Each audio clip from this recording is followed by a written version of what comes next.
Welcome everyone to a special creative spotlight feature from the Box of Stuff. It's me, DC Wood of Beartown Radio, and I want to talk about something I attended recently.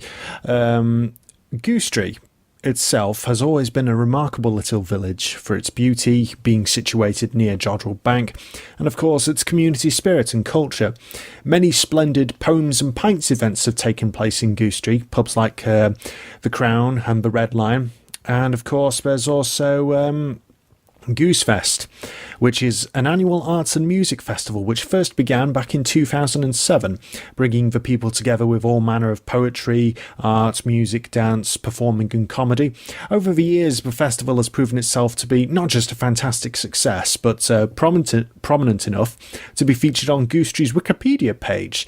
A who's who of names have made Goosefest so prestigious, such as John Bishop, Sarah Milligan, Alan Garner, Miriam Margoyles and Ian Macmillan, as well as so many independent talents who've helped establish the annual event as not only something to truly appreciate, but also as a platform for celebrating the creative arts and also for aspiring talent to make a name for themselves. 2014's event has now come and gone, and once again has proven itself a tremendous success thanks to the Goosefest booking committee and their knack for orchestrating a superb lineup of events. This year, the events ran from the 3rd to the 12th of October, taking place all throughout Goostrey, such as the Red Lion Inn, Terra Nova School, Goostrey Sports Pavilion, Goostrey Village Hall and St Luke's Church. Foden's brass band, Keith Hernshaw and the Pacific Curls all took turns to amaze people. Sir Andrew Motion himself offered splendid poetry, and there were all manners of great workshops and talks provided by cartoonist Jim Medway, orphanologist Keith Offord, and former Fleet Street journalist Jerry Palby. There were so many highlights from this year's festival. Full details and photos of all this can be found on www.goosefest.com, and I personally attended 2 of the events from this year's festival, which made for unforgettable entertainment. The first one that I attended was the very first event on the Goosefest card itself. It was the Goosefest Fringe Taster on Wednesday 1st of October. Former Cheshire Poet Laureate and my good chum John Lindley hosted the 10th anniversary of Poems and Pints of the Red Lion. For those wondering what Poems and Pints is exactly, it's an open mic event where volunteers have a chance to come up stage and read someone else's poem or one of their own, or if they fancy, sing a song, play an instrument, tell a story. Choice is yours. And some people think that who may be put off instantly by me mentioning the word poems and think, oh dear, poems have to rhyme, they have to be about love or flowers. No.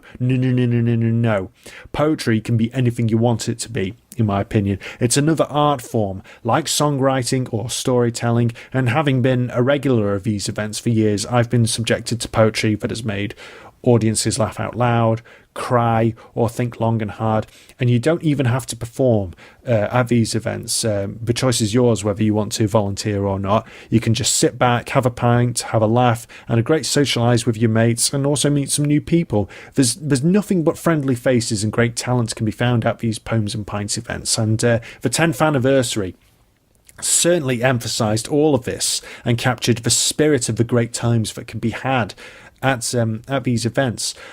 John himself has been hosting these Poems and Pints events at not just Goostrey, but also in Congleton, Kelsall and various other towns, and this may have been the best one he's ever hosted, certainly worthy of a 10th anniversary. The first half featured a great talk and tribute to Dylan Thomas, with John discussing his life and career, as well as reading work from John's own collection, Embers and Sparks. It was a fascinating account of Dylan Thomas and more absolute quality from John. The audience really appreciated it, and it set the mood perfectly for the second half, with all manner of great poems, songs and even war stories being told by those in attendance. And it all said cheers and here's to the next 10 years of Poems and Pints. It was absolutely fantastic. Really loved it, and I'll continue to attend these events in the future, and I suggest you guys do too. The other events I attended at Goosefest was the very last event on the Goosefest calendar. The main event on Sunday 12th of October at the beautiful Terra Nova School, where Hazel O'Connor herself performed live with saxophonist Clare Hirst, who supported David Bowie at Live Aid, and Sarah Fisher, who supported the Eurythmics. The supporting act was a really talented duo known as the India Electric Company, Cole Stacey and Joseph O'Keefe, and the whole concert was almost sold out. The atmosphere of the show was incredible, with the Goostrey crowd being friendly, fun and enthusiastic non-stop. The first half kicked off with the India Electric Company being given the chance to set the tone for the evening. And they did just that with such genuinely good music. Cole and Joseph are a phenomenal duo, down to earth, completely likeable, and had the audience in raptures right from the get-go. They also took the time to introduce themselves and their backgrounds between songs, and by the time the first half had concluded, the people immediately purchased copies of their On Hire album, which I highly recommend. After the interlude, Hazel O'Connor came on stage to a standing ovation, as did Clare Hirst and Sarah Fisher. They've toured all over the country in 2014 to promote their new Here She Comes album, and again performed to much acclaim, treating this night as important as any other night they've performed live, to the peak of their abilities. At 59, Hazel still performed with the grace and fire that she's famous for, singing hits like Writing on the Wall, Will You, and of course, Eighth Day. But she also took the opportunity to sing songs from her latest Here She Comes album, other work, and tell some beautiful and witty human stories, as well as discussing Breaking Glass itself. Hazel was also very gracious on this night, taking a step back and allowing both Clare and Sarah the chance to shine, so that they could show the audience just what they were capable of for those unfamiliar with their work.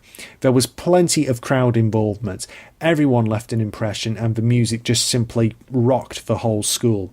It was easily one of the best nights of my life, and the meet and greet with Hazel, Clare and Sarah was fantastic, and everybody loved the whole event and them. I was most fortunate to get a live interview with both the India Electric Company and Hazel O'Connor herself after the show. Both parties were incredibly gracious during those interviews, and I profusely thank Cole, Joe and Hazel for their time, and also a big thank you to Bill and Janet Ollier and the Goosefest committee themselves for allowing all this. What a night this was, absolutely brilliant. And official photos of this year's Goosefest events can be found on www.goosefest.com and Goosefest's official Facebook and Flickr pages. Links can also be found below in the description of this video. Yet another rip-roaring extravaganza all round, certainly not to be missed. And don't forget, it happens every year and there's always something for everyone. Check out Goosefest's website and Facebook pages for more news, and look forward to next year's lineup. You don't want to miss this annual awesomeness. See you again soon, everyone. This is DC Wood signing out for The Box of Stuff.